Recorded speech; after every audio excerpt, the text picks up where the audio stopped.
तदात्महृदयं तत्पूर्वपक्षासुरैः सिद्धान्तोक्तिसुरेश्वरैश्च मतितः यः कृष्णदुग्धाम्बुधिः स्वीयानाममृतं प्रयच्छति समां पायाद्गुणोद्यन्मणिः सच्छास्त्रोदितवर्त्मना पदमिदं ध्यायन्मदङ्काङ्कितो मन्मन्त्रं जपशास्त्रसम्पदमतो दास्यामि भाग्यैः सह तत्तत्त्वान्यपि बोधयामि तदनुप्राप्यो मदङ्ग्रिर्भवेदित्याघोषयतीव यः करचैस्तम्बाजिवक्त्रं भजे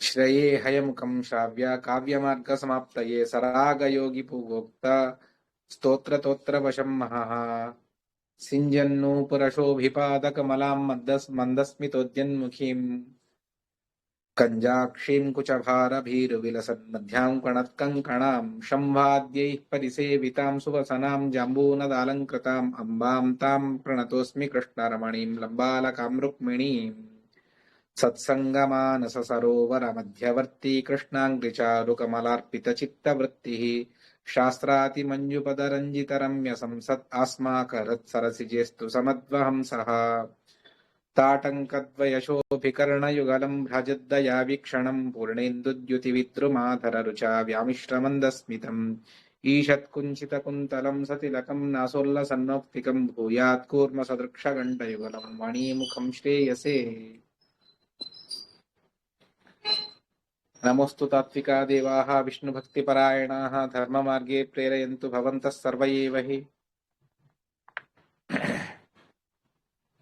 चित्रैः पदैश्च गम्भीरैः वाक्यैर्मानैरखण्डितैः गुरुभावं व्यञ्जयन्ति भाति श्रीजयतीर्थवाक् कामधेनुर्यथा पूर्वं सर्वाभीष्टफलप्रदः तथा कलौ वादिराज श्रीपादोऽभीष्टदः सताम् तपो विद्या विरक्त्यादि सद्गुणौघागरानहं वादिराजगुरून् वन्दे हयग्रीवपदाश्रयान् सत्याभिनवजो वेदवेत्ता गुर्वर्पिताखिलः सत्याधीशोत्मां निर्जिता शेषमायभूत सत्यधीरकराब्जोत्तः ज्ञानवैराग्यसागरः सत्यज्ञानाख्यतरणिः स्वान्तध्वान्तं निकृन्ततु विद्यायां विबुधाचार्यं वेदज्ञानाब्धिचिन्तिनं दुर्मतध्वान्तमार्ताण्डं सत्यध्यानमुनिं भजे सत्याभिज्ञकराब्जोत्थान् पञ्चाशद्वर्षपूजकान् सत्यप्रमोदतीर्थार्यान् नौमि न्यायसुधारतान् शास्त्रेषु पारदर्श्वानं शास्त्रज्ञेषु च वत्सलं दीनभक्तोद्धारकरं सत्यात्मानं गुरुं भजे विद्यापीठविधातारं विद्यावारिधिचन्द्रं विद्यार्थिवत्सलं वन्दे महामहिमसद्गुरुम् आपादमौलिपर्यन्तं गुरूणामाकृतिं स्मरेत्तेन विघ्नाः प्रणश्यन्ति सिद्ध्यन्ति च मनोरथाः దుష్టజనులను సంహారం చేస్తూ గోవర్ధన ఉద్ధరణను చేసినటువంటి శ్రీకృష్ణ పరమాత్ముడు తాను ఆ గోపికా స్త్రీల పుణ్యాన్ని గ్రహించి వారికి అనుగ్రహాన్ని చేస్తూ రాసోత్సవాన్ని చేశాడు అన్నటువంటి కథాంశాన్ని అక్రూరుడు వచ్చి ధనురుత్సవానికి శ్రీకృష్ణుణ్ణి పిలుచుకు వెళుతూ ఉన్నాడు అన్నటువంటి కథాంశాన్ని నిన్నటి రోజున మనం తెలుసుకున్నాం. యమునలో స్నానం చేస్తూ ఉన్నప్పుడు అక్కడ లోపల బలరామకృష్ణులిద్దరూ కనిపించారు. అరే, రథంలో కూర్చున్నటువంటి వారు ఇక్కడికి ఎలా వచ్చారు అని ఆలోచన చేస్తూ ఉన్నప్పుడు మళ్ళీ పైకి ఎత్తి చూస్తాడు. అక్కడ శ్రీకృష్ణుడు కనిపిస్తూనే ఉన్నాడు. దానికి అక్రూరుడు తాను ఆలోచన చేస్తాడు. అద్భుతమైనటువంటి తత్వాన్ని మనకు ఉపదేశం చేస్తాడు. శ్రీ గురుభ్యో నమః. పుణ్యక్షేత్ర నివాసినాం సువిమల జ్ఞానానురక్తాత్మనాం పారంపర్య సమాగతం ప్రభుమపి శ్రీకృష్ణ పక్షాప్రియం దూరేణోత్సృజతాం సుశాంత మనసాం తీర్థాటనం కుర్వతాం వేద్యం హృద్యమపశ్య దంబుని హరే రూపం శ్వఫల్కాత్మజః. పుణ్యక్షేత్రంలో నివసించేటువంటి వారికి అదేవిధంగా విశిష్టమైనటువంటి నిర్మలమైనటువంటి మనస్సుతో ఆలోచన చేసి ఆ తత్వజ్ఞానంలో ఎవరి మనస్సు అయితే అనురక్తమవుతుందో ఆసక్తమవుతుందో అటువంటి వారు తన రాజు ఎటువంటి వాడైనా, అంటే కృష్ణుడి విరోధి అయితే అతడు వంశపరంపరాగతంగా రాజై వస్తూ ఉన్నా కూడాను అటువంటి వారిని దూరం చేసుకొని నానా విధమైనటువంటి తీర్థక్షేత్రములను సందర్శన చేస్తూ ఎల్లప్పుడూ మనస్సులో భగవంతుణ్ణి ధ్యానిస్తూ ఉన్నటువంటి వారికి మాత్రమే ఈ భగవంతుడి రూపం కనిపిస్తుంది, వేరే వారికి కనిపివ్వదు అని అక్రూరుడు తాను ఆలోచన చేస్తూ ఉన్నాడు. భక్తుడంటే ఎవరు అంటే దానికి అద్భుతమైనటువంటి తత్వాన్ని వాదిరాజస్వాముల వారు చెబుతారు. భక్తో నామ సయే వయః కరగతే కృష్ణేపి వేదోదితం తత్కర్మాచరదేతదేవ దురితధ్వం ప్రధ్వంసి కర్మక్షితౌ తీర్థం చాపి తదేవ జత్వపి తయోః సంసేవయాశ్రావ్యయా దృశ్యం రూపమదర్శయన్ మురరిపురదస్యైకవశ్యః ప్రభుః. ఎవరైతే భగవంతుడు చేతికి దొరికినా కూడా తన నిత్య కర్మానుష్ఠానాన్ని వదిలిపెట్టడో, వేదోదితమైనటువంటి స్వకర్మ తనకు విహితమైనటువంటి కర్మాచరణను చేస్తూ ఉన్నాడో అటువంటి వ్యక్తి నానా విధమైనటువంటి దురితాన్ని, పాపాన్ని పరిహారం చేసుకుంటాడు. ఆ విధంగా చేసేటువంటిదే నిజమైనటువంటి అఘమర్షణం.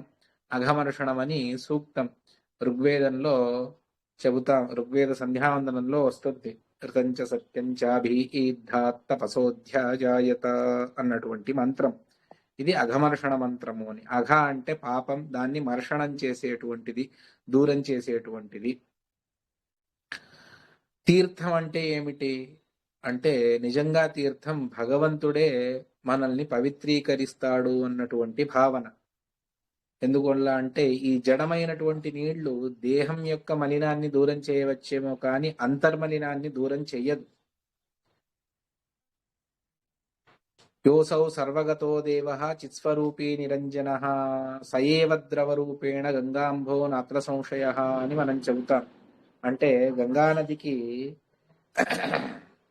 ఆ పావిత్ర్యాన్ని చేకూర్చినటువంటి వాడు ఈ భగవంతుడే తప్ప వేరే కాదు అని ఆ విధంగా ఆ తీర్థమన్నా కూడా భగవంతుడే. దాన్ని ఎవరైతే అటువంటి భగవంతుణ్ణి శ్రద్ధగా సేవిస్తారో అటువంటి వారికి భగవంతుడు తన అవ్యక్తమైనటువంటి రూపాన్ని ప్రదర్శన చేస్తాడు అని అక్రూరుడు తాను ఆలోచన చేస్తూ ఉన్నాడు. అంటే భగవంతుడు ఎప్పుడైతే అక్రూరుడు తాను స్నానం చేయడానికి నదిలోకి వెళ్ళాడో, మునగ వేశాడో, అప్పుడు కృష్ణుడి రూపం అక్కడ కనిపించింది. అంటే కృష్ణుడు రథంలో ఉన్నాడు కదా, అంటే రథంలో ఉన్నా కూడా వేదోక్తమైనటువంటి తన శాస్త్రవిహితమైనటువంటి కర్తవ్యాన్ని మర్చిపోలేదు. దీని ద్వారా అపరోక్ష జ్ఞానులకు కూడా కర్మాచరణ ఉన్నది అన్నటువంటి మధ్వాచార్యుల వారి సిద్ధాంతం అత్యంత స్పష్టంగా నిరూపితమవుతూ ఉన్నది. జ్ఞానం సంపాదించిన తర్వాత కర్మ అవసరం లేదు అని కొంతమంది చెబుతారు, కానీ అది తప్పు. దీన్ని ఈశావాస్య ఉపనిషద్ భాష్యం 2వ మంత్రంలోనే కృష్ణోపాస్త్యం అకుర్వతః అని భాష్యంలో ఆచార్యుల వారు చెబుతారు. అంటే అపరోక్ష జ్ఞానికి కూడా ఈ అద్భుతమైనటువంటిది కర్మ ఇది అనివార్యమే. అందువల్ల ఆ భగవంతుణ్ణే అఘమర్షణంగా పాప పరిహారం చేసేటువంటి వాడు భగవంతుడే. ఈ జలంలో ఉన్నటువంటి వ్యక్తి కూడా భగవంతుడే అంతర్యామిగా ఉండి నన్ను సంరక్షిస్తున్నాడు అన్నటువంటి భావనను కలిగాడు కదా. అటువంటి భావన ఉన్నది అక్రూరుడికి. అందువల్ల ఆ అక్రూరుడు తాను నిజమైన భక్తుడు అని చెప్పేసి చెబుతారు. అదేవిధంగా భగవంతుణ్ణి విశేషంగా అతడి పాదాది సకల అవయవంను కూడా తాను స్తోత్రం చేస్తూ ఉన్నాడు.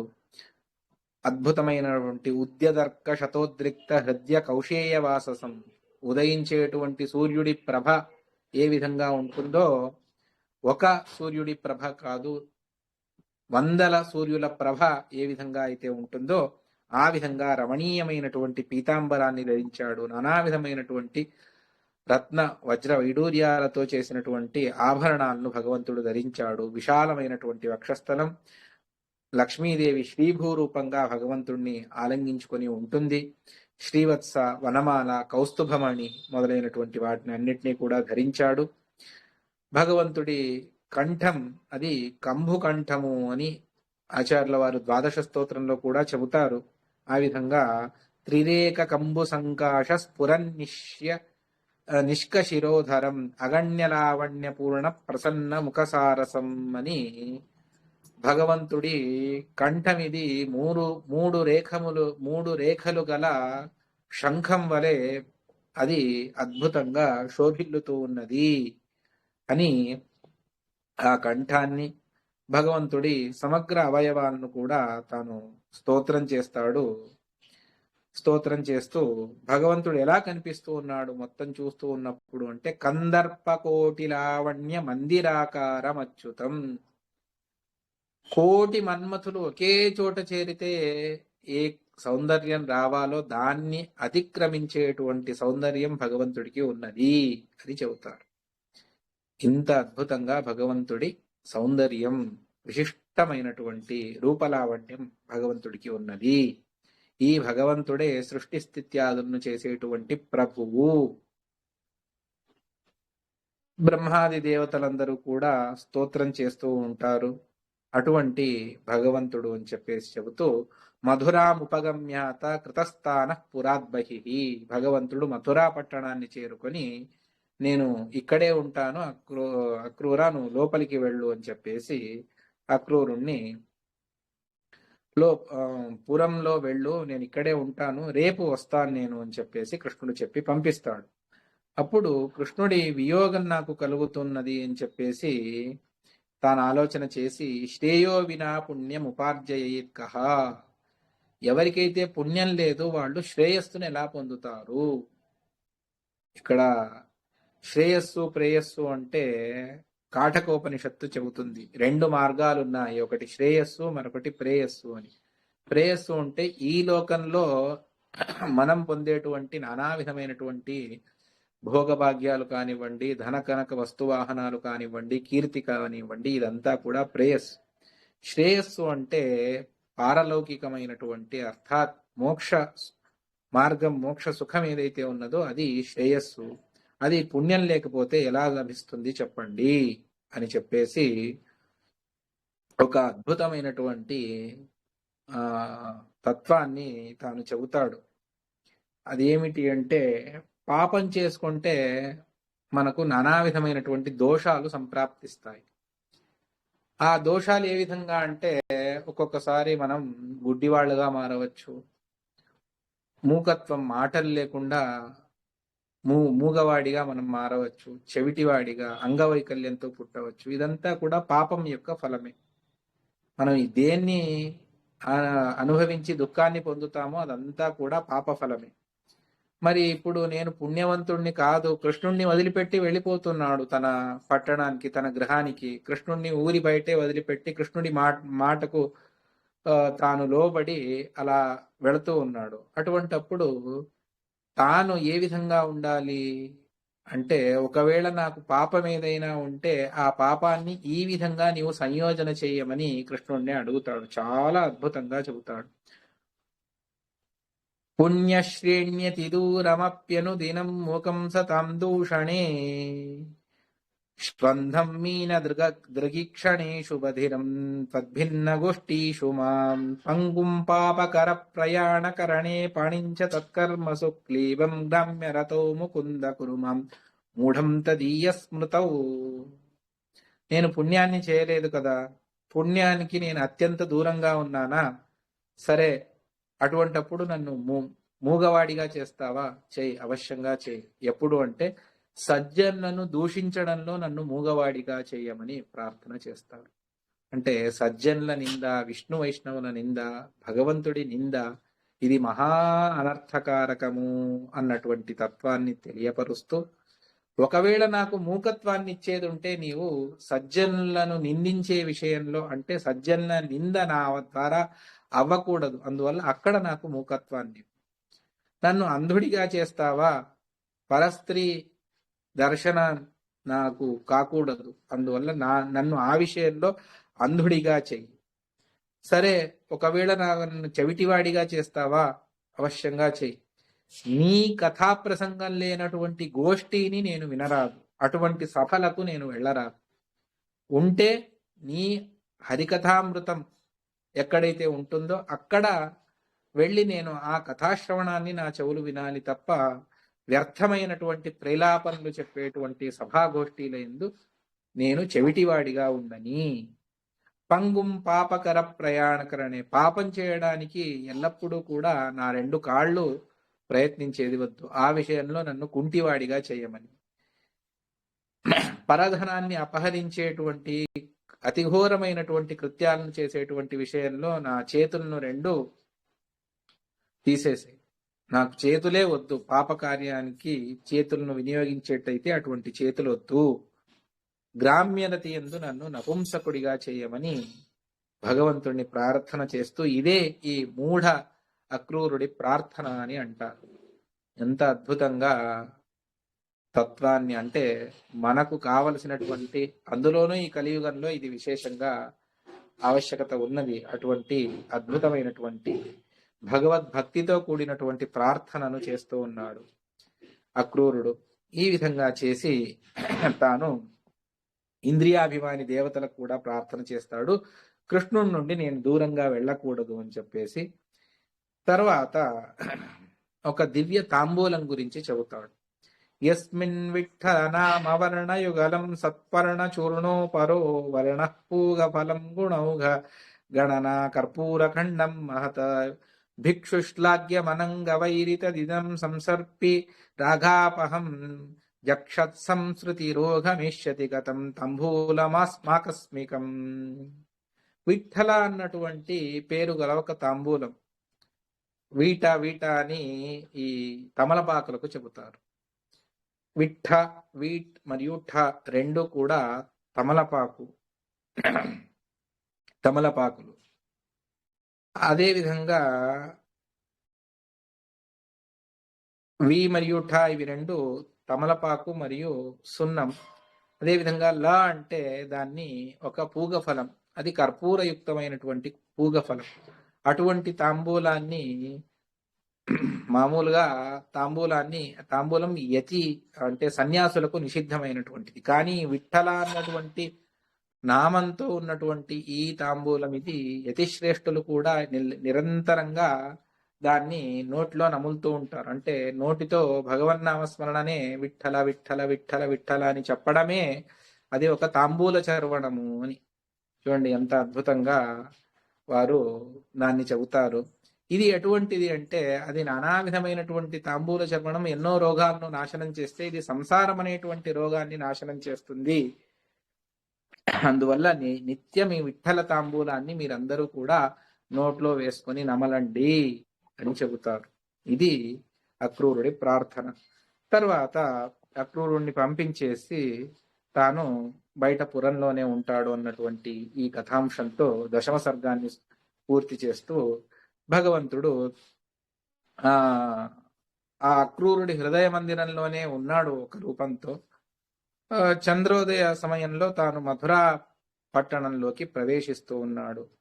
అద్భుతంగా ప్రతి ఒక్కరూ కూడా కృష్ణుడు వచ్చాడు అన్నటువంటి వార్త మధురా పట్టణంలో దావానలంగా వ్యాపించింది. ప్రతి ఒక్కరూ ఇంటి ముందు కళ్ళాపి చెల్లి ముగ్గులు వేయడం, పురమంతా అలంకృతమైపోయింది. ప్రతి ఒక్కరూ ఇంటి బయట వచ్చి కృష్ణుణ్ణి చూస్తూ ఉన్నారు. నానా విధమైనటువంటి పూజా ద్రవ్యాలను పెట్టి కృష్ణుణ్ణి ఆరాధన చేయాలి అని చెప్పేసి వాళ్ళందరికీ కూడా అనిపిస్తూ ఉన్నది. కృష్ణుడు నెమ్మదిగా తన పరివారంతో కలిసి వస్తూ ఉన్నాడు. మధ్యలో రజకుడు దొరికాడు, వస్త్రములను అడిగారు. అతడు కృష్ణుణ్ణి నిందించాడు. దురాలాపం నిశమ్య సుదురాత్మన, అతడి దురాలాపాన్ని నీచ శబ్దములను ప్రయోగించాడు. అతడిని సంహారం చేసి ఆ బట్టలను అందరికీ కూడా ఇచ్చేస్తాడు కృష్ణుడు. తర్వాత ఆ త్రివక్ర ఒక అప్సరా స్త్రీ. తాను కృష్ణుణ్ణి ఆరాధన చేయడానికి ఈ జన్మలో వచ్చింది. తాను గంధాన్ని తీసి ప్రతిరోజు ఇవ్వాలి. సరే అని చెప్పేసి తాను గంధాన్ని తీసుకొని వెళుతూ ఉన్నది. వెళ్ళేటువంటి సమయంలో భగవంతుడు వచ్చి అనుగ్రహిస్తాడు. గంధం ఇవ్వమంటే వెంటనే పుణ్యగంధ స్వరూపుడైనటువంటి పుణ్యోగంధ పృథివ్యాంచ తేజశ్చాస్మి విభావస్తో అని భగవంతుడు ఆ భగవద్గీతలో చెప్పినట్టుగా పుణ్యగంధ స్వరూపుడు భగవంతుడు. ఈ లౌకిక గంధంతో భగవంతుడికి అయ్యేటువంటిది ఏమీ లేదు. అటువంటి ఆ పుణ్యగంధ స్వరూపుడైనటువంటి భగవంతుడికి భక్తితో తాను తీసినటువంటి గంధాన్ని సమర్పణ చేస్తుంది. వక్రామపి చ తాం తన్వీం రిజ్వీం కృష్ణ కరోత్. వక్రంగా త్రివక్ర 3 చోట్ల వక్రంగా ఉన్నది. తన పాదాలను ఆమె పాదం మీద పెట్టి ఈ చిబుకంతో ఆమెను నిటారుగా నిలబెట్టి అద్భుతమైనటువంటి సౌందర్యాన్ని ఆమెకు భగవంతుడిస్తాడు. అప్పుడే గంధాన్ని ఇచ్చినటువంటి ఆ త్రివక్రకు అలౌకికమైనటువంటి అనుగ్రహాన్ని భగవంతుడు చేశాడు. తర్వాత తాను వెళుతూ ఎక్కడైతే ఆ ధనుర్యాగాన్ని తలపెట్టారో ఆ ధనుర్యాగ స్థలానికి వెళతాడు. అది కూడా శివధనస్సే. ఆ సద్వంశజాతోపి గుణాన్వితోపి శిక్షానురూపోపి న సతేన చాపః భగ్నశ్చనైర్ వక్రహృదో హి పుంసః. ఇక్కడ శ్లేషాన్ని చూపిస్తారు. ఉత్తమ కులంలో జన్మించినా కూడా, ఉత్తమ గుణములు కలవాడైనా కూడా మనస్సులో వక్రం ఉంటే అటువంటి వాణ్ణి లోకం సహించదు అన్నటువంటి అంశాన్ని కృష్ణుడు చూపిస్తూ, ఇది కూడా ధనస్సు కూడా వంశ అంటే వెదురుతోనే వీళ్ళు తయారు చేస్తారు, ధనుష్యాన్ని తయారు చేస్తారు. అక్కడ గుణము అంటే దారం. ఆ సద్వంశంలో అర్థాత్ ఉత్తమమైనటువంటి వెదురుతో నిర్మాణం చేసి అదే విధంగా దానికి తాడు ఉన్నా కూడా ధనస్సు ఎప్పుడు వక్రంగానే ఉంటుంది. అటువంటి ఆ వక్రమైనటువంటి దాన్ని భగవంతుడు తాను అప్పటికప్పుడు భగ్నం చేస్తాడు. ఏ విధంగా కరేణోద్ధృత్య ప్రాగ్వ్యతనుత గుణావేదనమసౌ ప్రభుపాదాఘాతం తదను విరచయ్యాశ్వనయ అనమయత అథో లీలాభాలఃఖలమివ ధనుర్భగ్నమకరోద్ బలాన్నంబ్రీభూతే కిమిహ కరుణాశుష్కహృదయే. భగవంతుడు ఆ ధనుష్యాన్ని తీసి ఒక చేత్తో తీసి దానికి ఎప్పుడూ కూడా ధనస్సు కట్టి పెట్టరు. ఎప్పుడైతే యుద్ధానికి వెళ్ళాలి, ఏదైనా ప్రసంగం ఉన్నప్పుడు మాత్రమే దాన్ని కట్టాలి. ఆ విధంగా కట్టడానికి అని దాన్ని వంచాడు భగవంతుడు. వంచితే అది భగవంతుడి బలాన్ని తట్టుకోలేక విరిగిపోతుంది. ఎందువల్ల అంటే ఎవరు బల ప్రయోగాన్ని చేసినప్పుడు అంటే వారు నమ్రీభూతులవుతారో, వంగిపోతారో అటువంటి వారి విషయంలో ఇది సరి అయినటువంటిదే. అప్పుడు భగ్నశ్చాపస్వభర్తు ప్రతిభయ నినదైర్ధైర్య చౌర్యం తతానా. అప్పుడు అక్కడ ఉన్న వారందరికీ కూడా భయం ఆవేశించింది. ఏం చేయాలి తెలియటం లేదు. వెళ్ళి చెప్తూ ఉన్నారు కంసుడికి ఈ విధంగా అది మొత్తం మధురాపట్టణం అంతా కూడా వినిపించింది. ఏదో అయింది అని అందరికీ అనిపించింది. ఎదురుగా చూసిన వారికి మాత్రమే అది ధనుర్భంగము అని తెలిసింది. అప్పుడే సూర్యాస్తమయం అవుతూ ఉన్నది. ఆ సందర్భంలో లోకమంతా చీకటి, వీరి మనస్సుల్లో కూడా చీకటి. తరువాత భయం అందరికీ కలిగింది. వెళ్ళి కంసుడిని మాట్లాడిస్తూ ఉన్నది భయం. అంటే కంసుడి మనస్సులోనే అది ఒక చిత్తవృత్తి అని చెబుతాం భయం కూడా. ఆ భయం కంసుడి దగ్గరికి వెళ్ళింది. కంసుడు అడుగుతాడు, కస్త్వం సోహమరే, నీవెవరు అని కంసుడు అడిగాడు. నేను నీ శత్రువును అని భయం చెప్పింది. త్వదంతక తటా దభ్యాగతో వై భట, నీ శత్రువు అయినటువంటి కృష్ణుడి దగ్గర నుండి వచ్చినటువంటి భటుణ్ణి నేను అని భయం చెప్పింది. పృథ్వ్యాం క్వాస్తి మమాంతకః, ఈ లోకంలో నన్ను సంహరించేసేటువంటి వారు ఎవరున్నారు చెప్పు అని అడుగుతాడు. స భువనేష్వంతర్బహిర్వర్తతే, నిన్ను చంపేటువంటి వ్యక్తి ఎవరైతే ఉన్నాడో అతడు లోపల ఉన్నాడు, బయట ఉన్నాడు. ఎక్కడని చెప్పను నేను నీకు. నామాప్యస్య నా, అతడి పేరే వినలేదు కదా నేను అంటే. దేవకీ సుత ఇతి ఖ్యాతస్సత్ తన్నందనో, దేవకీ కుమారుడు అని ప్రసిద్ధిగాంచినటువంటి వ్యక్తి అతడు. ధ్వస్తోష్యగ్న మృతి, వాళ్ళందరినీ నేను చంపేశాను కదా, సంహరించాను కదా అంటే. నతస్య నిహతాస్తేన త్వదీయాః పరం, అతడికి సంహారమే లేదు. నీవు వేరే వాళ్ళని సంహరించి వాళ్ళ కుమారుడు వసుదేవ దేవకి కుమారులనే నీవు 6 మందిని సంహరించావు, కానీ ఇతడు మాత్రం నీవు సంహరించలేదు. అతడి ద్వారానే నీ సంహారం త్వరలోనే జరుగుతుంది అని చెప్పిన వెంటనే మృత్యు భయం తన్ను ఆవరిస్తూ ఉన్నది. నాకేం భయం లేదు అని బయట మాట్లాడతాడు. ఆ భయం యొక్క నానా విధమైనటువంటి భయం వల్ల కలిగేటువంటి అనర్థాలు ఏవైతే ఉన్నాయో అవన్నీ కూడా చెబుతారు. చెప్పిన వెంటనే నీవు భయం నీవు నా నుండి దూరం వెళ్ళిపో అనంటే, నువ్వు కృష్ణుడికి శరణాగతి అయితే మాత్రమే నేను వెళతాను అని చెప్పేసి చెబుతుంది. కృష్ణుణ్ణి భగవద్వేషులు ఎవరైతే ఉన్నారో వారికి సర్వథా సుఖం లేదు అన్నటువంటి తత్వాన్ని చెబుతూ, సరే నాకేం కాదు భయం వల్ల అని ఒక మాటను అంటాడు. అంటే దానికి భయం చెబుతుంది, సరే నీవు సుఖంగా నిద్రపోగలవా? లేదు. సరే నిద్రపోయినా మంచి కల పడుతుందా? లేదు. అక్కడ కూడా కృష్ణుడి భయంతోనే చచ్చిపోతావు నువ్వు అని మానసికంగా నీవు ఇప్పుడు సగం చనిపోయావు, ఇక సగం ఇక రేపు నీ చావు సమీపిస్తూ ఉన్నది అన్నటువంటి అంశాన్ని చెప్పి భయం రాత్రి అంతా కూడా భయగ్రస్తుడై పడుకున్నాడు. ఏ మృత్యువు తనకేం చెయ్యదు అని తానంతా కూడా చేసుకుంటూ వెళ్ళాడో ఇప్పుడు అదే మృత్యువే వచ్చింది.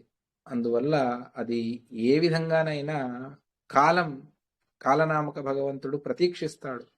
అతడి పుణ్యపాపములు ఇంతవరకు అవ్వాలి, పాపముల బిందె నిండాలి అని. ఆ విధంగా అయిన తర్వాత భగవంతుడు వచ్చి తాను చేస్తాడు. ఉదయం అయింది, అందరికీ సంతోషం, ఇవాళ కంస సంహారం జరుగుతూ ఉన్నది అని చెప్పేసి సజ్జనులకందరికీ. అదే కంస భృత్యులందరికీ కూడా భయం, ఇవాళ ఏమవుతుందో ఏమో అన్నటువంటిది. వెళుతూ ఉన్నాడు భగవంతుడు ఆ రంగస్థలానికి. అక్కడ ఒక మావటివాడు ఏనుగును పెట్టుకొని నిలబడ్డాడు. కువలయ పీడ అని చెప్పేసి ప్రసిద్ధమైనటువంటి ఏనుగు. దారి ఇవ్వు అని అడుగుతాడు కృష్ణుడు. నీకెవరు దారిస్తారు? నీవెవరు అంటే ఆ గ్రామంలో ఉన్నటువంటి ఆ జనుల చేత పొగిడించుకునేటువంటి వాడు, నీకు నగరంలో ఏం పని, ఎందుకు వచ్చావు అని ఆ మావటివాడు మాట్లాడతాడు. హస్తిప. దానికి భగవంతుడు అంటాడు, అవును, మేము గ్రామంలో ఉన్నటువంటి వారమే, అరణ్యంలో ఉన్నటువంటి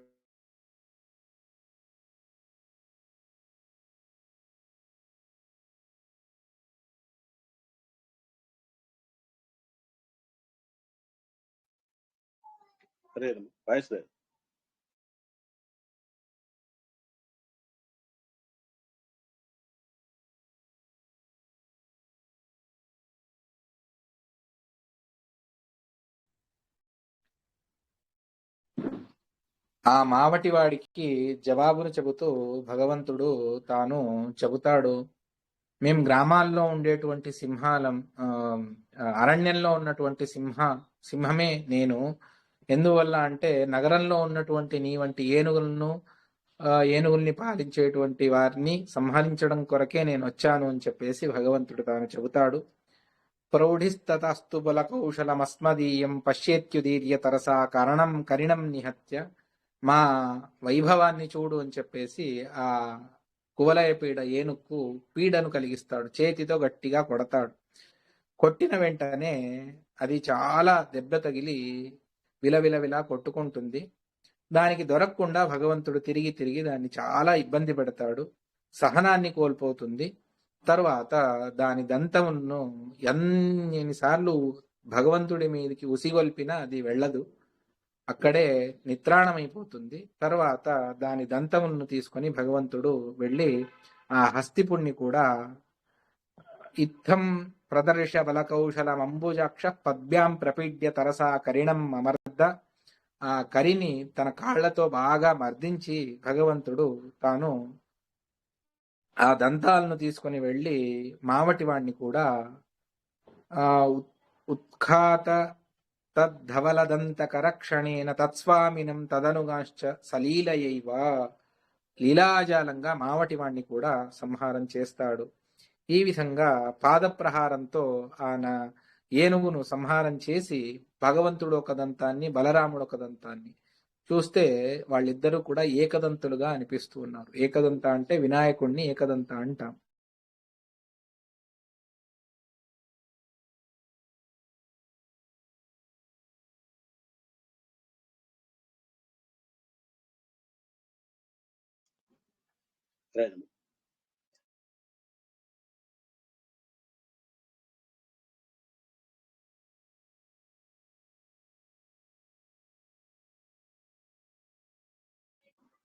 వాయిస్ లేదు.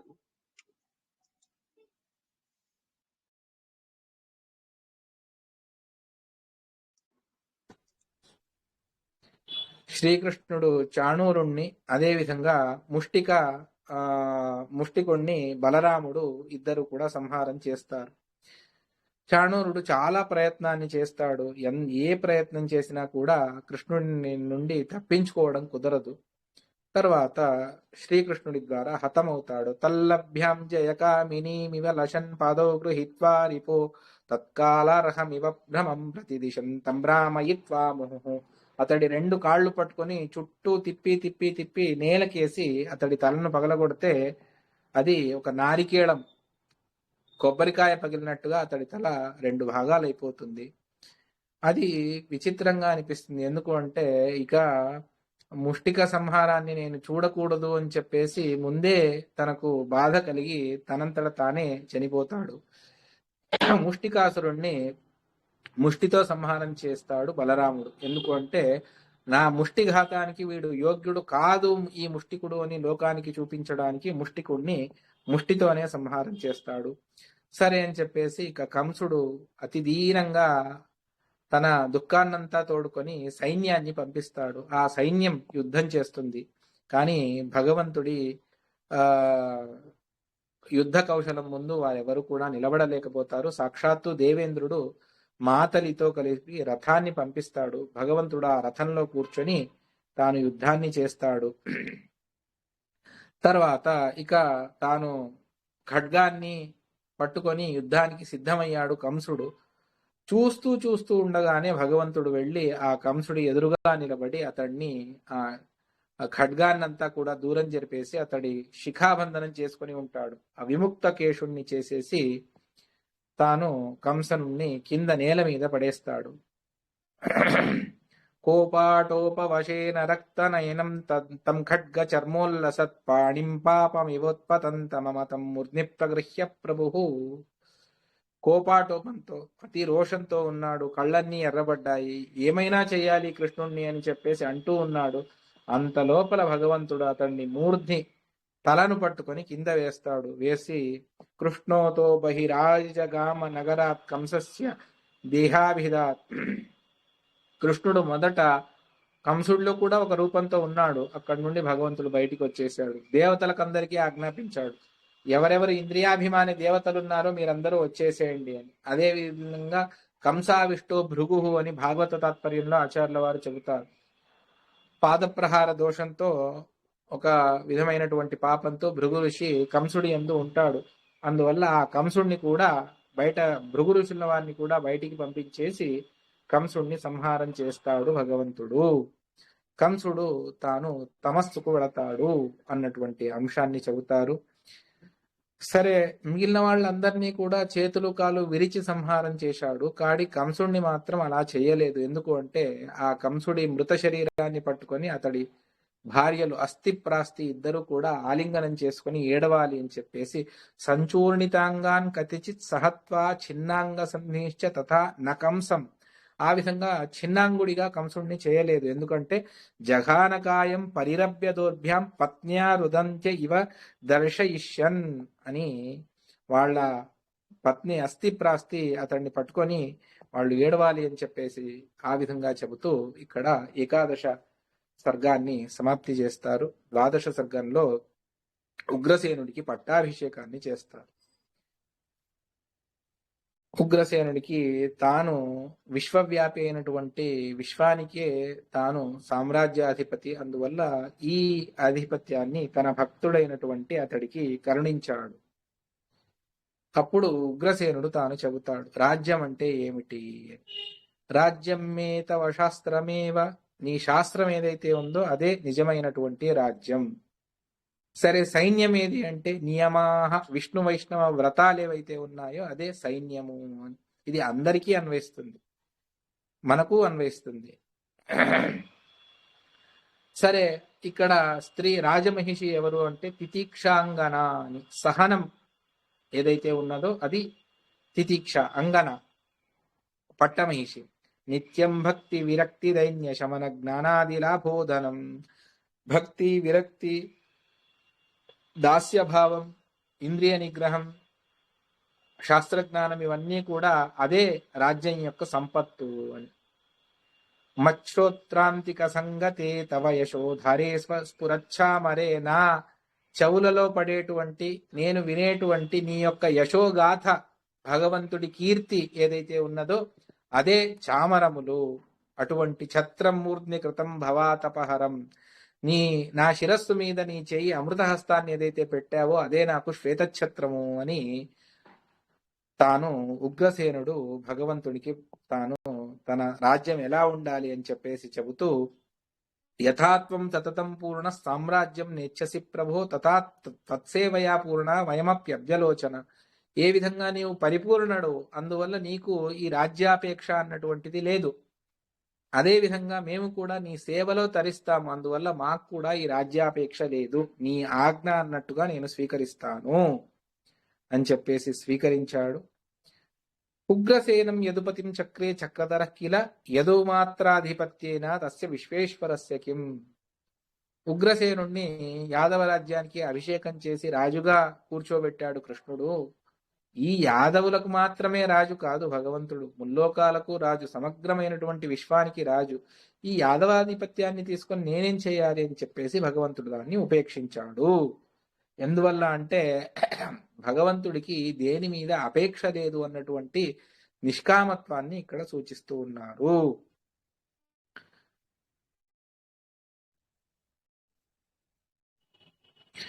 తరువాత ఆ ఉగ్రసేనుడు చెబుతాడు, నీవు ఎలా ఆదేశిస్తావో అలాగే నేను రాజ్యాన్ని పరిపాలిస్తాను కృష్ణ అని. ఇంత భక్తులను అనుగ్రహం చేయడం కొరకు భగవంతుడు వారిని కూర్చోబెట్టాడు. తర్వాత భగవంతుడు నానా విధమైనటువంటి కార్యాలను చేసి ఈ విధంగా ఉండాలి అని చెప్పేసి తాను చెబుతాడు. ఆ శ్రీకృష్ణుడు ఉండడం వల్ల నిజంగా మధుర అయింది. మధుర అంటే మథుర అని ఇప్పుడు మనం పిలుస్తున్నాము, అది మధుర. మధు అంటే అది అద్భుతమైనటువంటి ఆనందము అని చెప్పేసి అది ఇచ్చేటువంటిది, అందువల్ల మధుర అని. మధురాయేన సమభూజిత స్మరతాతం తం మహతాం అహతార్థదం. మహాత్ములకు సర్వస్వాన్ని ఇచ్చేటువంటి భగవంతుడే అక్కడ ఉన్నాడు. అందువల్ల మధురా పట్టణం యొక్క నామసార్థక్యాన్ని చెబుతారు. కృష్ణుడి యొక్క నానా విధమైనటువంటి లీలా విలాసాన్ని చూసేటువంటి ఆ మధురా పట్టణం నిజంగా ధన్యమైంది. తర్వాత తన మాతాపితృవులు, ఈ లోక రీతిగా మాతాపితృవులు, అటువంటి ఆ వసుదేవ దేవకి ఇద్దరిని కూడా సాంత్వనపరుస్తాడు. నేను ఏమి చేయలేకపోయాను మీకు అని చెప్తే, అన్నీ చేశావు నీవు, ముఖ్యంగా ఈ దుర్జనులను సంహారం చేసి యాదవులను సంరక్షించావు, అందువల్ల నీవు యదుకుల తిలక అని చెబుతాడు. తేనేదం తిలకీ బభూవహి కులం కీర్తిశ్చ మే విస్తృత. ఓ వసుదేవుడి కుమారుడు ఇదంతా చేశాడు అంటే అందరికీ ఎంత సంతోషమో. నాకు ఎనలేని కీర్తి వస్తుంది. బంధగ్రంథిరయం వ్యయోజిదయయా కిం కిం కృతం నత్వయా. ముఖ్య అందరికీ యాదవులకు అపేక్ష ఉండేటువంటిది ఈ కంసుడి సంహారం. అందువల్ల ఆ సంహారాన్ని కూడా నీవు చేసి అందరినీ అనుగ్రహించావు అని చెప్పేసి దేవకి కూడా పరమానందం కలిగింది. తర్వాత భగవంతుడు లోకరీతిని అనుసరిస్తూ వారు బలరామకృష్ణులకు ఉపనయన ఉత్సవాన్ని వసుదేవుడు జరిపిస్తాడు. అథోపనీతో విధినోపనీతో సుతౌ వితేనే కిల శూరసూను. ఉపనయనాన్ని చేస్తారు. ఆ ఉపనయనాన్ని చూడడానికి ఎంతో మంది ఋషిమునులందరూ కూడా వస్తారు. ఒక్క బ్రాహ్మణుడు మనకు దొరకడమే కష్టము. భగవంతుడి ఉపనయనం అంటే అది సంభ్రమము అని చెప్పేసి వాళ్ళందరూ కూడా వస్తారు. నానా విధమైనటువంటి వాద్యములను దేవతలందరూ కూడా స్వర్గంలో వాయిస్తారు. అందరికీ పెద్ద ఉత్సవం అది మథురా పట్టణంలో. వారి శరీరం మీద యజ్ఞోపవీతం శోభిల్లుతూ ఉన్నది. తర్వాత గర్గాచార్యుల వారు వారికి ఉపదేశాన్ని, అంటే త్రికాల సంధ్యావందనం, అగ్నికార్యం, శాస్త్రాధ్యయనం మొదలైనటువంటివన్నీ కూడా చెబుతారు. ఆ విధంగా ఆచార్య సకల విదే పురాణ పుంసే గాయత్రీ మను మాదిశన్ మమెత్తమూహ. అప్పుడు గర్గాచార్యుల వారు గాయత్రి ఉపదేశాన్ని చేస్తారు. గురుముఖంగానే చేయాలి, అక్కడ చేస్తారు. తండ్రి కూడా చేశాడు, గురువుల వారు కూడా చేశారు. అది ఎలా ఉంది అంటే, నేను చెప్పేటువంటిది సరిగా ఉన్నదా, నాకు యథార్థమైనటువంటి జ్ఞానాన్ని గాయత్రి ఉపదేశించని అని ఆ భగవంతుణ్ణే ప్రార్థించినట్టుగా ఉన్నది ఆ గాయత్రి అని. ఆ సందర్భంలో వసుదేవుడు అనేకమైనటువంటి గోదానాలను చేస్తాడు. ఈ విధంగా భగవంతుడు దినే దినేగ్నౌ సమిదో జుహావ తథాశ్రుతీనాం జననీం జజాప. భగవంతుడు ప్రతిరోజు అగ్ని కార్యాన్ని, గాయత్రి మంత్రాన్ని తాను జపించి చూపించాడు. ఈ విధంగా భగవంతుడు తాను బ్రహ్మచర్యాశ్రమాన్ని స్వీకరించాడు. అది అందరికీ నచ్చింది, కానీ లక్ష్మీదేవికి ఎందుకు అంటే ఎప్పుడు వక్షస్థలంలోనే ఉంటుంది. అందువల్ల లక్ష్మి లోక విడంబనంగా ఆమెకు చాలా సిగ్గుగా ఉన్నది అని చెప్పేసి చెబుతారు. తరువాత గురుకులానికి వెళ్ళాలి అని చెప్పేసి గురోగృహం సర్వ విదగ్రగణ్య ఉపేయతస్థౌ సమిధ సమర్ప్య సమిత్పాణి శ్రోత్రియం బ్రహ్మనిష్టం అని చెప్పేసి ఉపనిషత్తు చెబుతుంది. ఆ విధంగా శ్రోత్రియుడైనటువంటి బ్రహ్మ విద్యను ఉపదేశించుతున్నటువంటి గురువుల దగ్గరికి వెళ్ళి విద్యాభ్యాసాన్ని చెయ్యాలి. ఆ విధంగా విద్యాభ్యాసానికని ఆ సాందీపిని ఆచార్యుల వారి దగ్గరికి వెళతారు. ఆ సాందీపిని ఆచార్యుల వారి దగ్గరికి వెళ్ళి అతో చతుషష్టి దినైస్సతావత కళా ప్రజగ్రాహ బలశ్చ ధీమాన్, మీరు ఉదయం ఒక విద్యను ఉపదేశించండి అని చెప్పేసి వాళ్ళు చెప్తూ ఉండాలి. వీళ్ళంతా 64 రోజుల్లో 64 విద్యలను సంపూర్తిగా నేర్చుకొని తర్వాత గురువుల వారి దగ్గర విద్య నేర్చుకున్న తర్వాత అవశ్యంగా గురుదక్షిణను సమర్పించుకోవాలి. ఇది శిష్యుల కర్తవ్యం. దాన్ని భగవంతుడు చేసి చూపిస్తాడు. ఏం చేస్తాడు భగవంతుడు అంటే, గురువుల వారిని అడుగుతారు ఏం కావాలి అంటే, అప్పుడు సుతం యయాచి విమలీకృతాన్వయ, నా వంశం ముందుకు వెళ్ళాలి, నాకు కుమారుడు ఉండేవాడు, సముద్రంలో చనిపోయాడు. సరే అని అప్పటికప్పుడు భగవంతుడు సముద్రానికి వెళ్ళి అక్కడ పంచజన అనేటువంటి శంఖదైత్యుణ్ణి సంహారం చేసి అక్కడే ఉన్నటువంటి పంచజన అన్నటువంటి ఆ శంఖాన్ని తీసుకొని వస్తాడు. దాన్ని ఆ పాంచజన్యాన్ని ఊదితే యమలోకానికి వినిపించింది. యముడు తాను సిద్ధహస్తుడై వస్తాడు. ఒకవేళ ఇవ్వకపోతే నిన్ను కూడా ఇలాగే చేస్తాను అన్నట్టుగా సూచించినట్టుగా ఉన్నది. సరే అని యముడు, నీవు ఎప్పుడైతే సంకల్పించావో అప్పుడే ఆ కుమారుణ్ణి తెచ్చి నేను సిద్ధంగా పెట్టాను అని చెప్పేసి కృష్ణుడు వచ్చిన తర్వాత కృష్ణుడికి విశేషంగా పూజాదులను చేసి ఇస్తాడు. ఆ కుమారుణ్ణి సమర్పణ చేస్తాడు. ఆ కుమారుణ్ణి తీసుకువచ్చి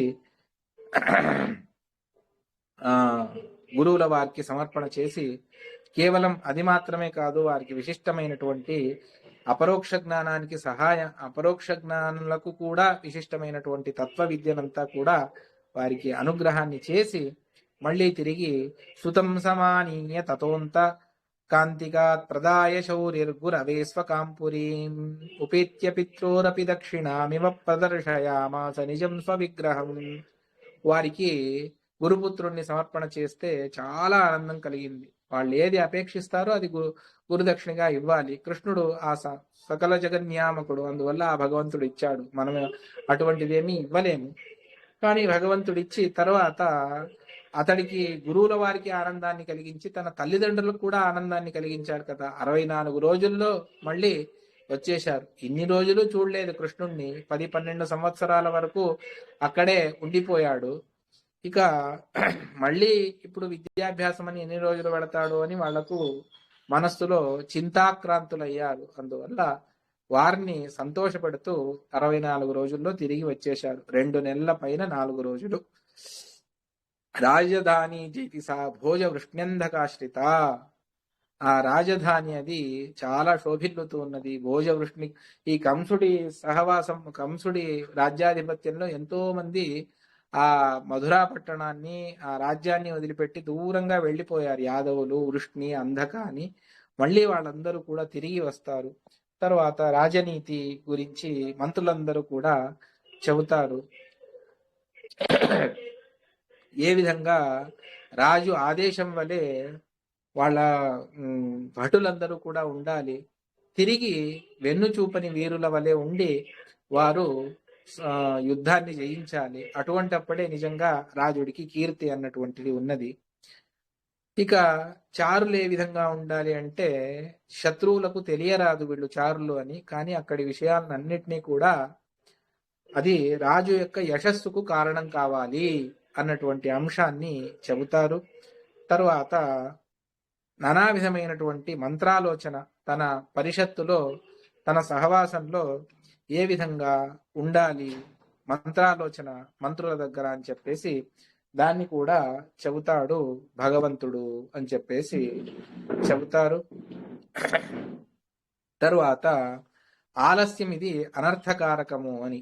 ఉత్సాహ సంగత నీతి సూతేసు నరవరోచితం కీర్తి ప్రతాపౌ రాజేంద్ర తత్రాలస్యం ప్రతీపకృత. ఉత్సాహంతో చేసేటువంటివన్నీ కూడాను అవి చాలా విశిష్టమైనటువంటి ఫలితాన్ని ఇస్తాయి.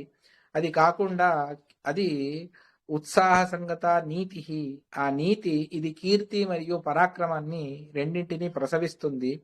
రాజేంద్ర తత్ర ఆలస్యం ప్రతీపకృత. ఆలస్యం రాజుకు ఉండరాదు. ఆలస్యాన్ని చేస్తే అది సర్వస్వాన్ని కోల్పోతాడు. అదేవిధంగా సామదండాది సామ దాన వేద దండ మొదలైనటువంటి ఉపాయాలను ఎక్కడ చేయాలి అన్నటువంటి దాన్ని తెలుసుకోవాలి. సంధి నిగ్రహ, ఎక్కడ సంధానము ఎక్కడ విరోధము అన్నటువంటిది కూడా రాజుకు తెలియాలి అని చెప్పేసి రాజు యొక్క యశస్సులో ముఖ్య పాత్ర వహించేటువంటివి ఆయుధాలు. ఆయుధ సన్నద్ధులై ఎప్పుడూ కూడా వీరులు ఉండాలి అన్నటువంటి దాన్ని చెబుతూ రాజన్ముక్తోపి బాణో నిహంతి దిశరీన్ గుణసంగజస్యార్జవస్య వంశస్య హి ఫలంచ తత్. ఉత్తమమైనటువంటి బాణం అది నీ విల్లు నుండి నీ ధనుష్యం నుండి వెళితే దశ దిక్కుల్లో ఉన్నటువంటి శత్రువులను సంహరించాలి. అటువంటి రుజువైనటువంటి బాణాన్ని అది నీ వంశం యొక్క కీర్తిని అది నలుదిక్కులకు వ్యాపింపజేస్తుంది అన్నటువంటి రాజనీతి విషయంలో న్యాయం సంగ్రహ్య నృపతి అన్యాయం యస్తు సంత్యజేత్. ఏ ప్రసంగంలో అయినా న్యాయాన్ని వదిలిపెట్టకూడదు, అన్యాయాన్ని ఉపేక్షించకూడదు. పదే పదే తమన్యాయ సన్నమ్య అభ్యర్చయిష్యతి. ఎవరైతే అన్యాయాన్ని దూరంగా పెడతా అన్యాయం వచ్చి వేడుకోవాలి, నాకు కొంచెమైనా స్థానం ఇవ్వు అని, అంతగా అన్యాయాన్ని దండించాలి. భయపడకూడదు రాజు అన్నటువంటి వాడు. కాలే కాలే ధనం నూనం అర్థిభ్యో వితరేద్ధియ. కాలకాలంలో ధనాన్ని దానం చేస్తూ ఉండాలి బ్రాహ్మణులకు. నానా విధమైనటువంటి ఎవరైతే అపేక్షించి వస్తారో వారి ఇష్టార్థాలను పూర్ణం చేయడమే రాజు యొక్క కర్తవ్యం.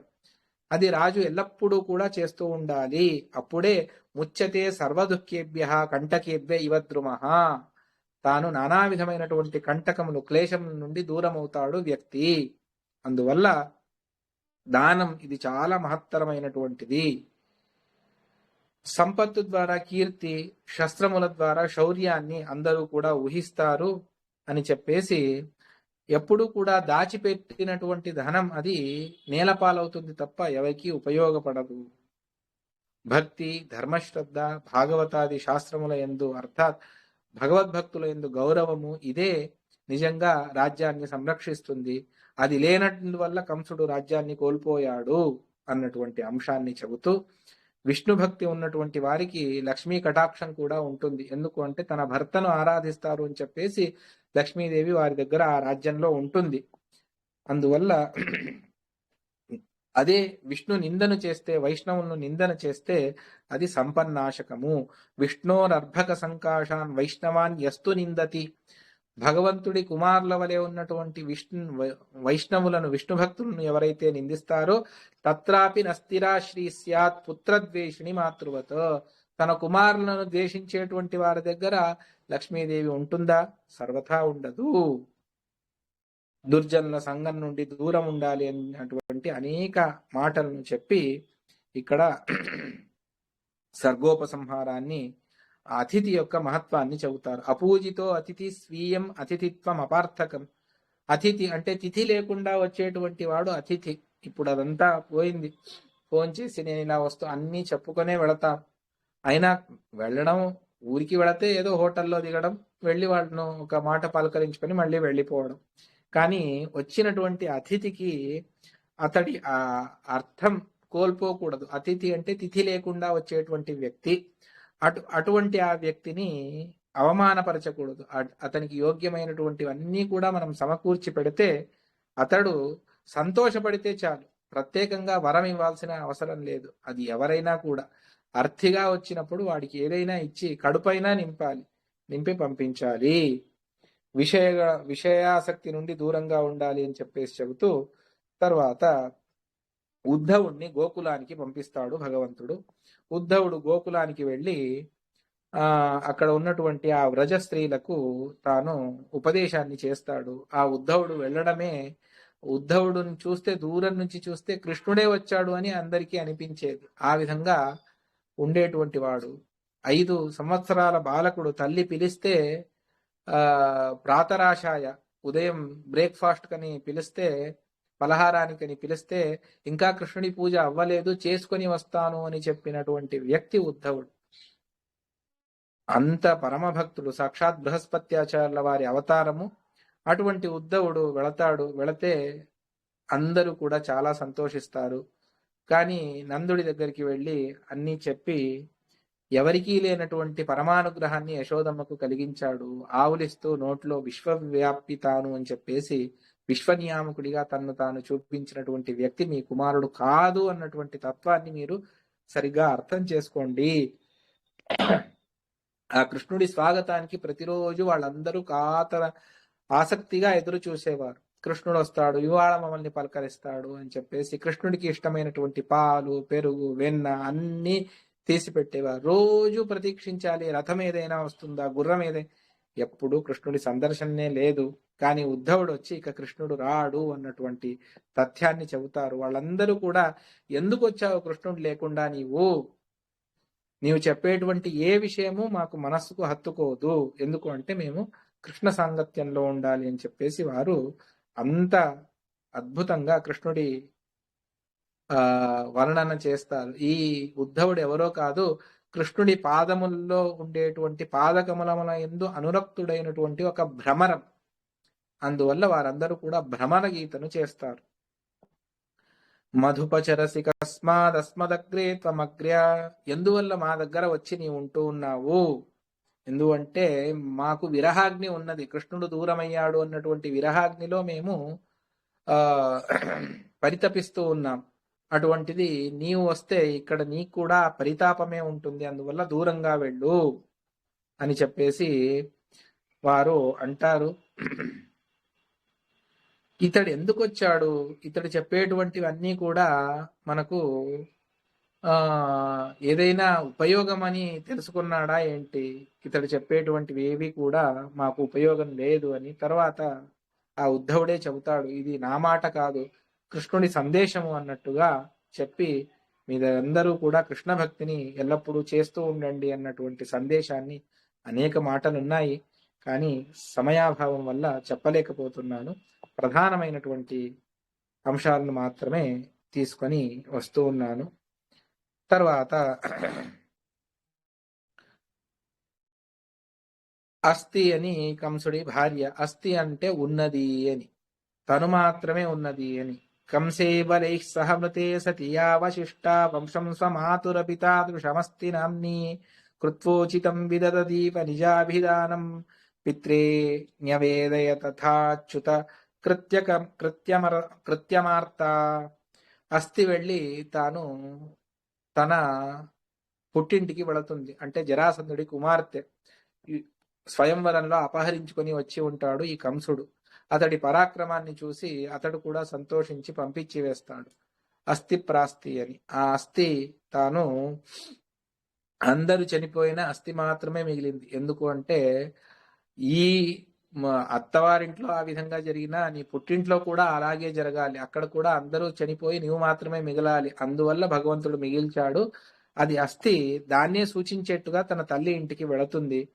ఈ విధంగా సంహృతుడయ్యాడు కంసుడు అని చెప్పిన వెంటనే జరాసంధుడు తన సైన్యాన్ని అంతా కూడా తీసుకువచ్చి భగవంతుడి దగ్గర సమర్పణ చేస్తూ ఉన్నట్టుగా, అంటే వీరిని కూడా సంహరించు అన్నట్టుగా చూపిస్తూ ఉన్నట్టున్నది.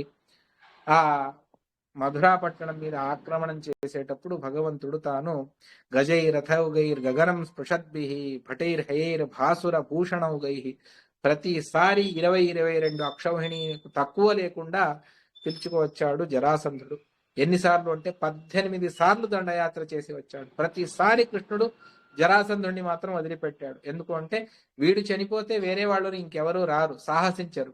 అందువల్ల వీడిని అలాగే ఉంచి మిగిలిన వాళ్ళను సంహరిద్దాము అని చెప్పేసి భగవంతుడు కుంతై కుటారై కుద్దాలై నానా విధమైనటువంటి అతి విచిత్రమైనటువంటి ఆయుధాలతో కృష్ణుడి మీద వారందరూ యుద్ధానికి వస్తూ ఉన్నారు.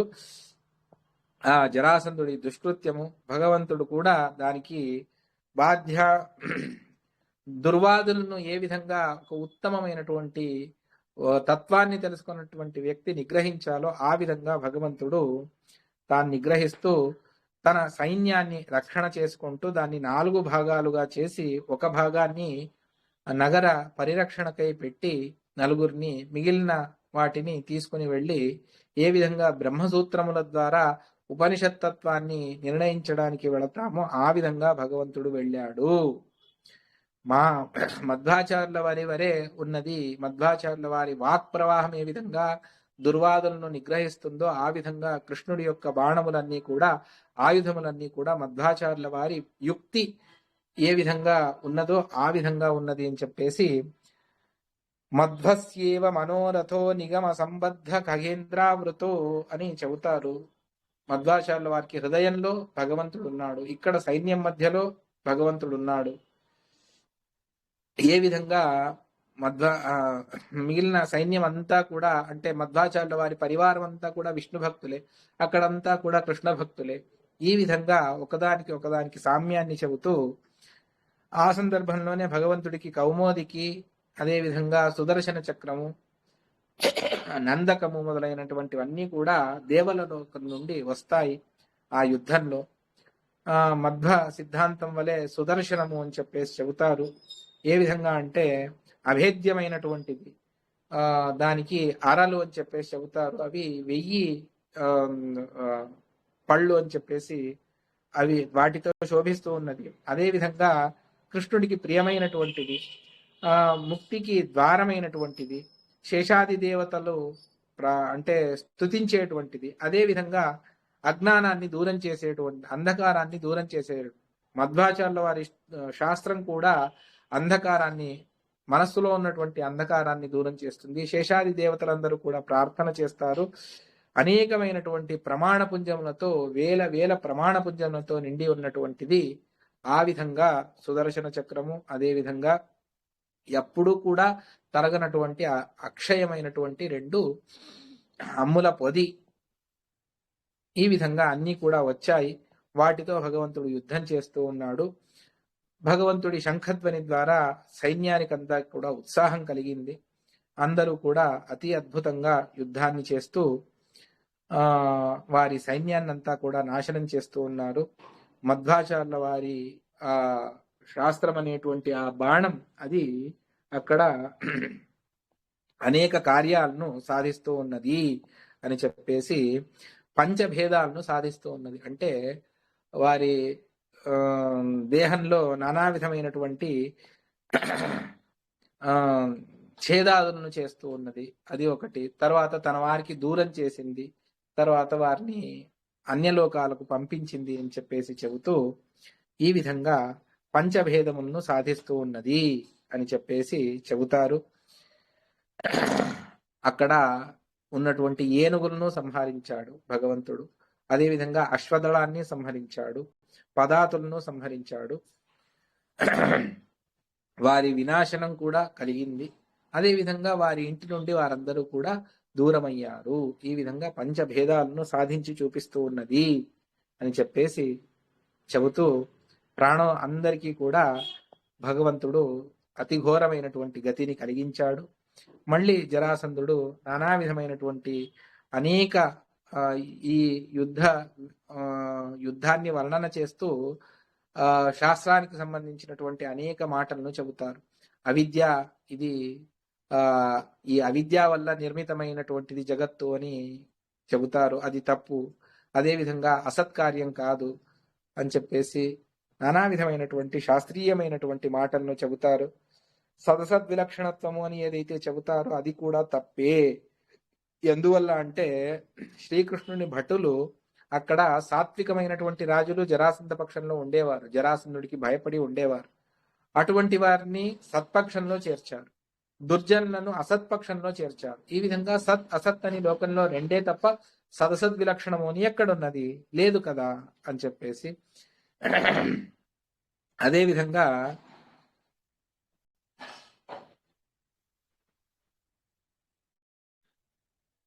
వారికి జీవ జీవ జీవ భేదాన్ని చూపించారు. అంతా ఐక్యం అని చెప్పేటువంటి సిద్ధాంతాన్ని నిరాకరణ చేస్తూ ఏ విధంగా అంటే ఒకరికి దెబ్బ తగిలింది, ఇంకొకరికి తగలలేదు.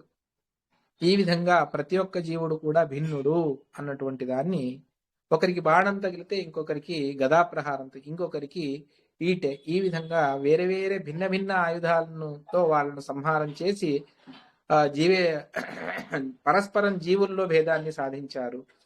అవాచ్యత్వం అన్నటువంటిది సర్వథా లేదు. ఇదంతా చూస్తూ ఉన్నటువంటి దేవతలు పైనుండి స్తోత్రం చేస్తూ ఉన్నారు. ఋషి మునులందరూ కూడా భగవంతుడిని స్తోత్రం చేస్తూ ఉన్నప్పుడు భగవంతుడు సకల శృతి స్మృతి ఇతిహాస పురాణముల ద్వారా వాచ్యుడే తప్ప అవాచ్యత్వం ఎక్కడ ఉన్నది భగవంతుడికి అన్నటువంటి దాన్ని కూడా అద్భుతమైనటువంటి చమత్కారం వాదిరాజస్వాముల వారిది. ఎక్కడి నుంచి తీసుకొస్తారో యుక్తి, ఎలా దాన్ని జోడిస్తారో ఏంటో, ఆ శ్లోకాలు కూడా అంతే అద్భుతంగా ఉన్నాయి. తర్వాత ఏకలవ్యుడు వస్తే ఏకలవ్యుడిని ప్రద్యుమ్నుడిని అప్పటికప్పుడు తన ఉదరం నుండి సృష్టి చేసి భగవంతుడు ఆ ఏకలవ్యుడితో యుద్ధం చేయించి అతన్ని కూడా పరాభవం చెందేట్టుగా చేసి, తర్వాత ఆ నిగ్రహ స్థానాలు అని చెప్పేసి సంవాద, అనుక్తి, విరోధ, అసంగతి, న్యూన అని చెప్పేసి ఆ న్యూన ఆధిక్యం అని వాటిని అన్నిటినీ కూడా యుద్ధంలో చూపిస్తారు. ఈ విధంగా చెప్తూ మధ్వాచార్యుల వారి సిద్ధాంతం ఇది యుద్ధ సదృశమైనటువంటిది అని చూపిస్తూ, అంటే ఏ విధంగా యుద్ధం శత్రువులను ఓడిపోయేట్టుగా, శత్రువులు ఓడిపోతారు యుద్ధంలో, అదే విధంగా మధ్వ సిద్ధాంతంలో చెప్పినటువంటి యుక్తుల ద్వారా పరులను పరాభవం చెందించవచ్చు అని చెప్పేసి ఆ మాటను కూడా చెబుతారు. బలరాముడు కూడా ఘోరమైనటువంటి యుద్ధాన్ని చేస్తాడు. ఈ విధంగా యుద్ధం అంతా కూడా వర్ణన చేసి శిశుపాలాదులకు అతి ఘోరమైనటువంటి పరాభవం కలుగుతుంది. పుణ్యనది యమునా నది సమీపంలో అతి పాపాన్నే చేస్తాడు జరాసంధుడు అని చెప్పేసి, తర్వాత మళ్ళీ అక్కడి నుండి వెళ్ళిపోయిన తర్వాత మరొకసారి యుద్ధానికే వస్తాడు. అప్పుడు భగవంతుడు తాను యుద్ధ రీతిని చూపించడానికి దూరంగా వెళతాడు. గోవా ప్రాంతానికి వెళ్ళి అక్కడ కూడా మళ్ళీ వారిని పరాభవం చెందేట్టుగా చేస్తాడు. నానా విధమైనటువంటి యుద్ధ రీతులను అన్నిటినీ కూడా వర్ణన చేస్తూ భగవంతుడు ఎప్పుడు బాణాన్ని తీస్తాడు, ఎప్పుడు ధనస్సును పట్టుకుంటాడు, ఎవరికి అనుగ్రహాన్ని చేస్తాడు, ఎవరిని నిగ్రహాన్ని ఏమీ తెలియదు. ఎందుకంటే అతడికి అనంత బాహువులు ఉన్నాయి. రక్షణ చేయాలి అన్నా కూడా చేస్తాడు, సంహారం చేయాలన్నా కూడా ఎంత తప్పించుకున్నా సంహారం తప్పదు అన్నటువంటి దాన్ని పరపక్షీయులకు తెలియపరుస్తూ భగవంతుడు యుద్ధాన్ని చేశాడు అని. యో మాఘదస్య సాధర్మ్యం ఆపన్నానపి నావధీత, జరాసంధుడిని ఎందుకు చంపలేదు అంటే మాగధ అంటే వంది మాగధులు అని తనను స్తోత్రం చేసేటువంటి వారు. ఆ విధంగా వంది మాగధుల్ని ఏ విధంగా సంహరించారో అదే విధంగా ఈ వీర శిరోమణి అయినటువంటి భగవంతుడు వాణ్ణి నేనేం సంహరించేది, రాజు అయితే సంహరించేవాడు, వాడు మాగధుడు అంటే స్తోత్ర పాఠకుడు అంతే అని ఉపేక్షించాడు అని చెప్పేసి, తర్వాత భగవంతుడు మళ్ళీ మళ్ళీ వీడు యుద్ధానికి వస్తాడు అని చెప్పేసి తాను ద్వారకా పట్టణాన్ని నిర్మించి అందరినీ అక్కడికే పీల్చుకోబెడతాడు భగవంతుడు. అద్భుతమైనటువంటి ద్వారకా పట్టణంలో మధురాపుర వాసులు అందరికీ కూడా అద్భుతమైనటువంటి ఇళ్లనన్నీ కూడా ఇస్తాడు. తర్వాత వారందరినీ కూడా అనేక సార్లు యుద్ధంలో ఓడించి భగవంతుడు తన కీర్తిని లోకమంతా కూడా అందరూ కూడా కొనియాడేట్టుగా చేస్తాడు అన్నటువంటి దాన్ని చెబుతూ, తర్వాత రుక్మిణి తాను పత్ర సందేశాన్ని ఇస్తుంది. భగవంతుడు ఈ పత్రంతో నా దగ్గరికి రావాలి అని చెప్పేసి ఒక బ్రాహ్మణుడు తెచ్చి ఇస్తాడు. ఎందుకు అంటే ఆ రుక్మి శిశుపాలుడికి ఇవ్వాలి అని చెప్పేసి జరాసంధుడి మాటను తెలుసుకొని అదే విధంగా తాను ప్రయత్నాన్ని చేస్తాడు. రుక్మి పూర్తిగా సైన్యంతో పహారా కాస్తూ ఉన్నది. ఎవ్వరూ లోపలికి, ఒక ఈగ కూడా లోపలికి వెళ్ళడానికి వీల్లేదు. అటువంటి ఒక సందర్భం వస్తుంది. ఆ సందర్భంలో తాను ఒక బ్రాహ్మణులకు మాత్రం లోపల వెళ్ళి వచ్చేటువంటి అవకాశం ఉంటుంది. రుక్మిణి ఒక పత్ర సందేశాన్ని పంపిస్తుంది. నన్ను వచ్చి నువ్వు వివాహం చేసుకో అని చెప్పేసి. బ్రహ్మరుద్రాది ఏ దేవతలు కూడా సర్వోత్తములు కారు, అని చెప్పేసి, వాళ్ళందరూ కూడా నీకు పుత్రపౌత్రాదులు అని చెప్పేసి చెబుతూ, నీ ఒక్కడివే సర్వోత్తముడవు, అచ్యుతుడవు, నాశం లేనటువంటి వాడవు, నిత్యానంద చిదాకృతిం యదుపతే త్వామేవ మన్యే పతిం, నిన్నే నేను పతిగా మనస్సులో వరించాను అని చెప్పేసి, ఎందుకు అంటే ప్రళయకాలంలో కూడా నీవు నన్ను వదిలి ఉండవు అన్నటువంటి అంశాన్ని చెబుతుంది. అనేక మాటలను కూడా ఇక్కడ జోడిస్తారు.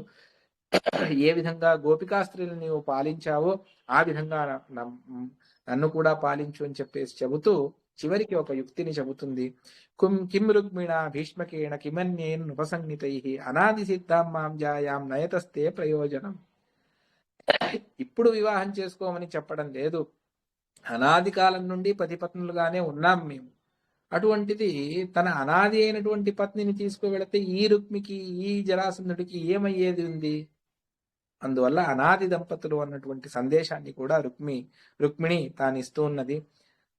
నీ పాదాలను సేవించుకునేటువంటి భాగ్యాన్ని నాకు ఇవ్వు అని చెప్పేసి, రేపు పూర్వేద్యురస్తి మహతి కులదేవి యాత్ర అని చెప్పినట్టుగా రేపు సాయంత్రం మేము ఇటువంటి రోజు సాయంత్రం కులదేవి యాత్రకు వెళతాము, అక్కడే వచ్చి నన్ను పిలుచుకొని వెళ్ళాలి అని చెప్పేసి కృష్ణుడు విదర్భకు వెళతాడు. సూర్యోదయం అవుతుంది. తర్వాత పట్టణంలో ప్రవేశిస్తాడు. అనేక కథలు భాగవతంలో, హరివంశంలో వచ్చాయి. ఇక్కడ కొన్ని ఘటనలను మాత్రమే. కృష్ణుడు వస్తూ ఉన్నాడు అని చెప్పేసి పురమంతా కూడా చాలా సంతోషంగా ఉన్నది. అందరూ కూడా అనుకున్నారు, ఆ శిశుపాలుడు మూర్ఖుడు, వాడి చేతికి రుక్మిణి దొరకరాదు, ఈ కృష్ణుడే నిజంగా రుక్మిణి భర్త, వేరే వారు అవ్వలేరు, లోకంలో ఇంకెవరూ లేరు, రుక్మిణిని వరించేటువంటి వారు వీరే అన్నటువంటి దాన్ని వాళ్ళు తెలుసుకుంటారు.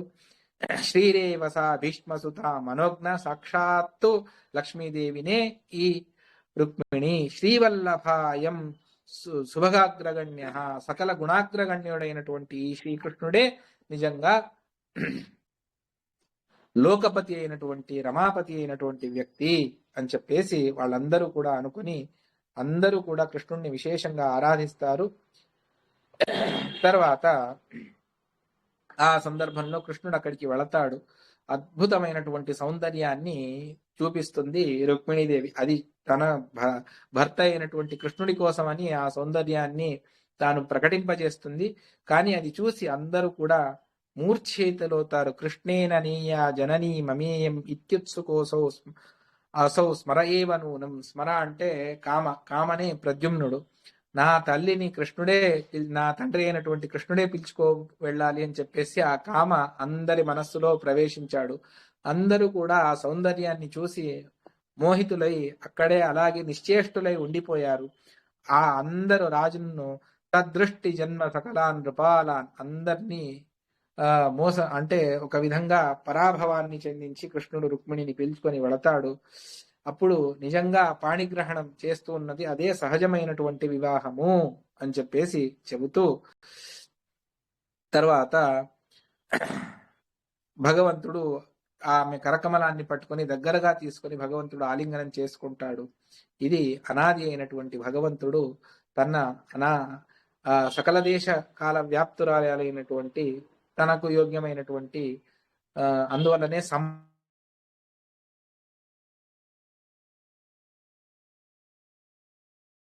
వివాహాన్ని చేసుకోవడానికి స్థాపాణిగ్రహణాదపి మమాధికం మినే వివాహోత్సవం అని చెబుతూ రోమ్నాం హర్షణకారిణి శ్రవణత పాపౌఘ విధ్వంసిని ప్రేమ్ణా చింతయతాం విచిత్ర విమల శ్లాఘ్యార్థ సందాయిని సంజాతే భువి రుక్మిణీశ విజయే సద్వాది రాజోదితే సంజాతోయ మభుచతుర్దశమిత సర్గోముదాన్ స్వర్గిషు.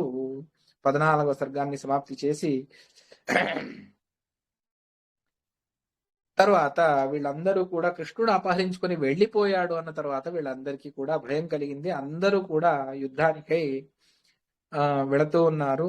అప్పుడు ఏ భైష్మ్యా పరిరంభాణం జగమిరే తేషాంభుజాంచిచ్చిదుహు, ఎవరైతే ఆ రుక్మిణిని ఆలింగనం చేసుకొని నేను వివాహం చేసుకోవాలి అని మనస్సులో అనుకున్నారో అటువంటి దుర్జనులకు 2 బాహువులను భగవంతుడు కత్తరించి వేశాడు, ఛేదించాడు. ఏవా తన్ముఖ చంద్ర చుంబన రుచిం దిశాంశిరాంసి ద్విషన్, ఆమె ముఖంలో ముఖం పెట్టి మేము ఉండాలి అనుకున్నటువంటి వారికి వారి యొక్క శిరస్సులను నాశనం చేశాడు. ఆమెతో పడుకోవాలి అని చెప్పినటువంటి వారికి ఆ దేహాన్నే ప్రేత అంటే చనిపోయిన తర్వాత శవం అది ప్రేత సదృశం.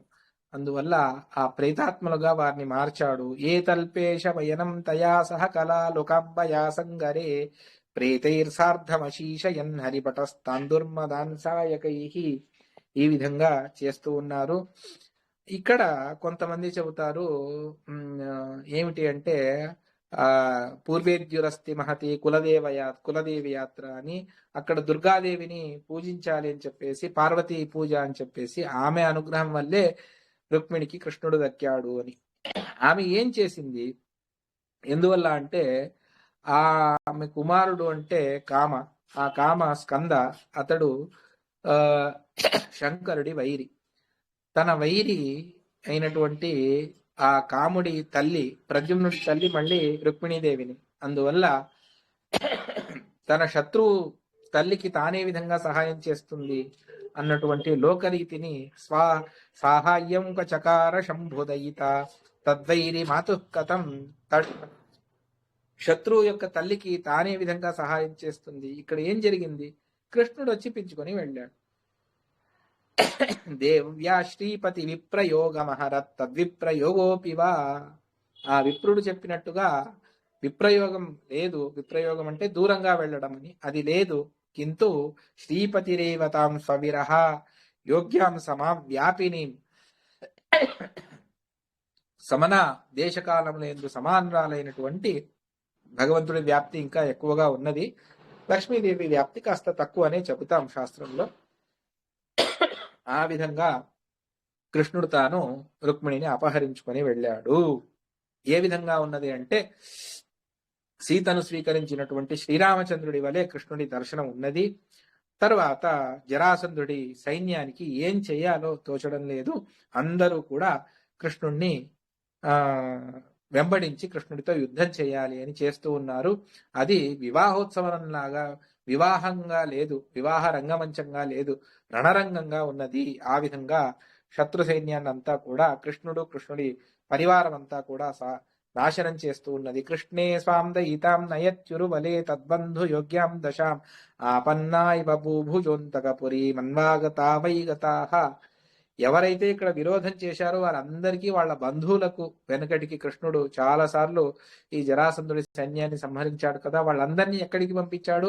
యమపట్టణానికి పంపించాడు. ఇప్పుడు కూడా అలాగే యమపట్టణానికి వాళ్ళందరినీ కూడా పంపిస్తూ ఉన్నారు. అక్కడ 3 విధాలుగా భగవంతుడు చేశాడు. కొంతమందిని సంహారం చేశాడు, కొంతమంది పారిపోయారు, కొంతమంది శరణాగతులయ్యారు అన్నటువంటి దాన్ని చెబుతూ ఈ విధంగా జగదంబకు ద్రోహం చేస్తే ఈ విధమైనటువంటి ఫలమే దక్కుతుంది అన్నటువంటి దాన్ని కృష్ణుడు ఈ విధంగా సూచన చేస్తూ ఉన్నాడు. తర్వాత కృష్ణుడి వివాహ ఘట్టం దాన్ని మళ్ళీ రేపటి రోజున తెలుసుకుందామని చెబుతూ శ్రీకృష్ణార్పణమస్తు. కాయేన వాచా మనసా ఇంద్రియేణ బుద్ధ్యాత్మనామా అనుసృత స్వభావం కరోమి యద్యత్ సకలం పరస్మై నారాయణాయేతి సమర్పయామి. శ్రీకృష్ణార్పణమస్తు. హరయే నమః. జరాసంధాది పరాభవం, కృష్ణ విజయం ఇది అందరికీ కూడా మంగళాన్ని చేకూర్చని ప్రార్థన చేస్తూ శ్రీకృష్ణార్పణమస్తు.